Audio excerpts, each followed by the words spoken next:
Hey guys, it's Dwayne here. So today is the conclusion to my collaboration with Stephen Hackett from Biblical Studies and Reviews. We are going to take a look at a couple variants, maybe a few Greek New Testaments, some of the ways that the variants have been used to mislead people into thinking the text is not reliable, and finally we're going to take a look at how small the actual impact of these variants are. So if that's the kind of stuff you like, I am inviting you to listen in with us.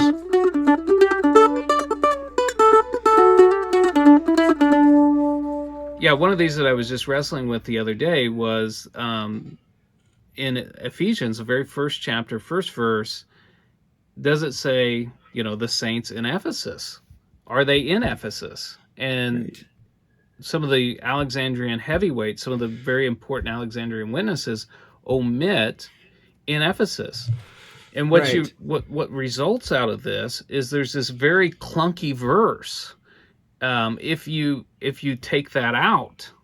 And so some scholars have made the speculation that maybe it was left blank so they could circulate the letter in different churches or whatever, and then they could write in whatever city or whatever. Cool story, bro. Right, yeah. But the simplest explanation to me is it actually says what the majority of manuscripts actually say. It says that they are in Ephesus, the saints in Ephesus. And what was interesting, and I don't remember the verse, what's interesting is the critical text will put this in brackets, indicating that there's some question about it now. But then later on, in the same book, there's another word that they omit based on the same level of witnesses, that they say, okay, this phrase here, that this omission of in Ephesus, it's a hard reading, but it's just too hard, right? So we've got to put it in brackets. It's just too hard. It just couldn't be that way. Right. But what I was trying to say is that just later on in the book, they'll omit another word based on the same kind of testimony. Right. All right. So with all that being said, Stephen, can you tell us what Greek New Testament do you study from? What's your main go-to, your everyday carry? Yeah, so I actually kind of switch back and forth a little bit. Right now, my morning readings has been with the Robinson and Pierpont text, and so that's been my morning readings. I have actually this Westcott and Hort, and after saying all that, you might think I just hate the Westcott and Hort text, but I actually had this rebound. It's a very beautiful edition, but it gives me both the Westcott and Hort text in the upper section, and then there's a apparatus that will give me the Byzantine reading, so I get both. And then also I have I thought I might even have it handy. I have a Scrivener, what's called a Scrivener annotated Greek New Testament, which again, it kind of gives me the variants. So those three are kind of I don't know where I'll ultimately land. I'm not quite sure yet, but those are my three favorites right now. Nice. Yeah. That's mine. Somewhat similar. So I have the Byzantine Greek New Testament. That's one that I use frequently. And then it's between that and my UBS 5, which I actually need a new one because it's starting to fall apart already. So I might be in the market for, you know what? I've noticed that with Greek New Testament, there's not many like high quality premium options available. So I go through them like crazy. They just fall apart so easily. Anyway, that's for those big Bible publishers. Make something hardy, please. Yeah, the Tyndale Greek New Testament actually has a really nice. Yeah, they put those together pretty good, but they're basically an Alexandrian text, and they don't list enough of the variants from the Byzantine tradition to really satisfy me. So it probably will never be my number one go-to, but I really like them. It's a beautiful edition, but yeah, as far as being useful for study, that's why I haven't bought it, because it's rather expensive, and for something that's just going to sit on the shelf and look pretty, I'd rather put that money elsewhere. Sure. But so with the talk of all these different editions of the Greek New Testament, I don't want to leave us with the impression that there's just so much question about the content of the Bible, and there's no way that we could ever know what it says. So let's put this into perspective. The issues that we have when we're talking about interpreting scriptures based on these variants or things of that nature you actually have more of an issue when it comes to interpreting specific passages than you would in regards to seeing textual variants. So most of the variants that we see are things like the word the, which oftentimes in Greek will appear before names. And the funny thing about it is we don't translate those. They're just not translatable into English. So in that regard, these little tiny words don't matter. Like an example of where you might see that is when it talks about Jesus, it may refer to him as the Jesus, or, the Jesus said to the Simon Peter. I mean, that sounds awkward in English. So we omit that for the sake of sounding like, reasonable, proper English. And then there's a number of other types of variants that we read about where, depending on certain orthographic usages, a word may end with a sigma, or may end with a nu, the little Greek letter N. And occasionally what happens is the rules they use to attach these to the words are rather inconsistent. And so sometimes they appeared and sometimes they don't. And then in most modern renditions of the Greek New Testament, they will typically standardize the way that these words are used. So that these make up the bulk of the differences between the various editions of the Greek New Testament. What do you have to say about that, Stephen? So here's my take on this, is I think it's something that, whereas the average Christian probably didn't need to know much about this before, I think there's been attacks on the Bible by people like Bart Ehrman.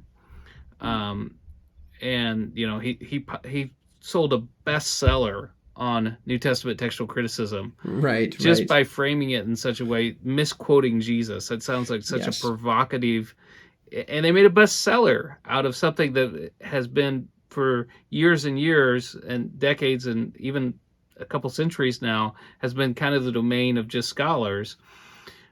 He has made this popular work that really just attacks. And the way that he comes at it, the way that he verbalizes these ideas is to just make it sound like you can have no confidence at all. We just have no idea.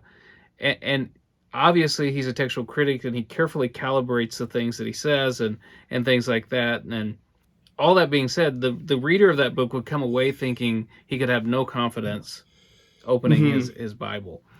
But what I would say is that there's somewhere... It sounds like there's a lot of variants, right? Because I think Dr. Peter Gurry has recently estimated that there's somewhere in the neighborhood of 500,000 variants. Okay. Oh, such a big number. Yeah, it's just huge. Oh, no.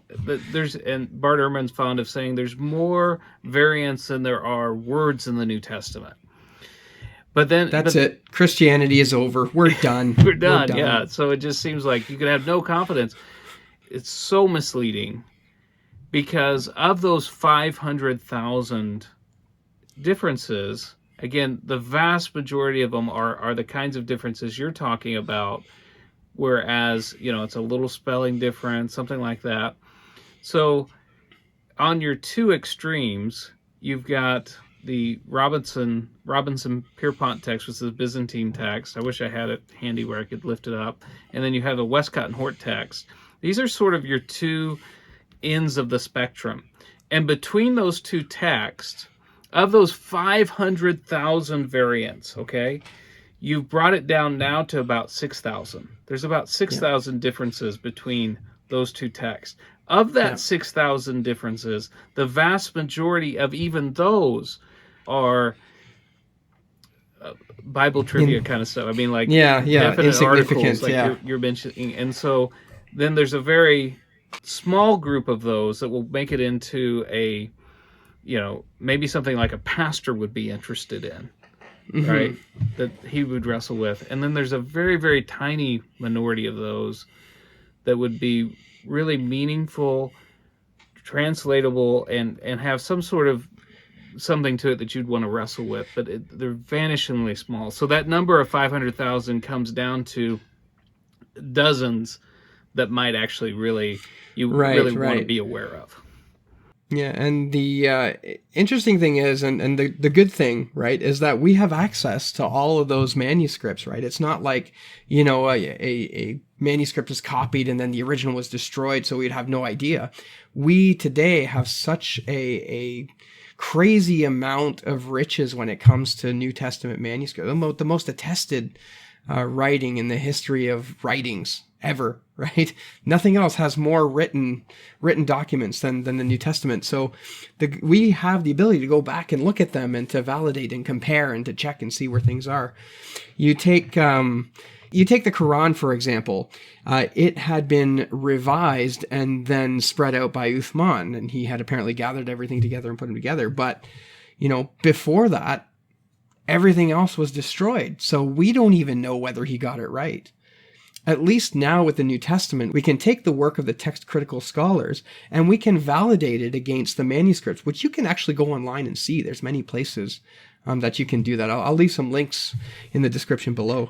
We are in a really good shape when it comes to our confidence in God's word. So we can know that what we have in our Bibles today, whether we're using a Textus Receptus or a critical text, it is close enough to the original manuscripts that we are actually getting what God had intended for us to get.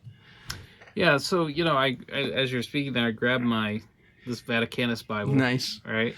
So this is actually a pseudo facsimile. It's a word for word, letter for letter, basically what the one of the most important manuscripts in existence has. So I can pick that up, I can look at that. Now, even though I have this great interest in the Byzantine text, and I really appreciate it, talking about what's represented in the vast majority of our manuscripts, I can pick this up and really enjoy it. And it has the same message it's the same Jesus exactly in this as in the Byzantine text. It's not like a totally different. They're not totally different. There's significant variations in some places that you'd want to be aware of and kind of study, but it's the same. You're going to read about the same Jesus. Yeah, you would be hard pressed to call Vaticanus a different book than, I don't know, Alexandrinus, or even a 15th century medieval manuscript, right? They're essentially the same book. So yeah, we're in a good place. We have confidence in the word. Right, so this leads us to the question of how God preserved his word, right? A lot of people will see God's preservation as being like this mystical, magical thing where he had held in the palm of his hands the King James Bible and he had set it down in the lap in the 17th century.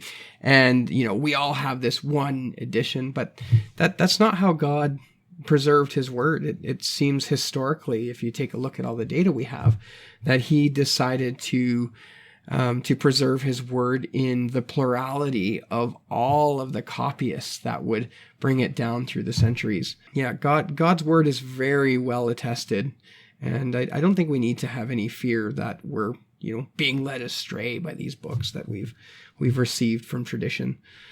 We can have confidence in what God has done.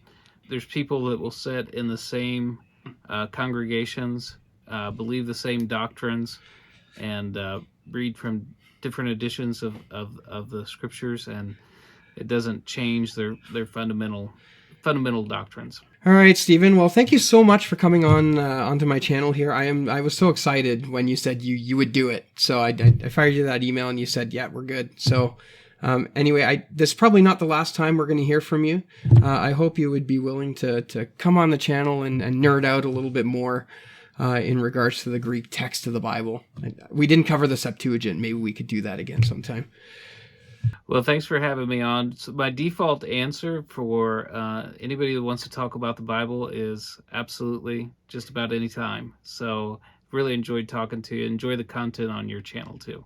All right, guys, so make sure you go to Stephen Hackett's channel. I've got the link in the description below.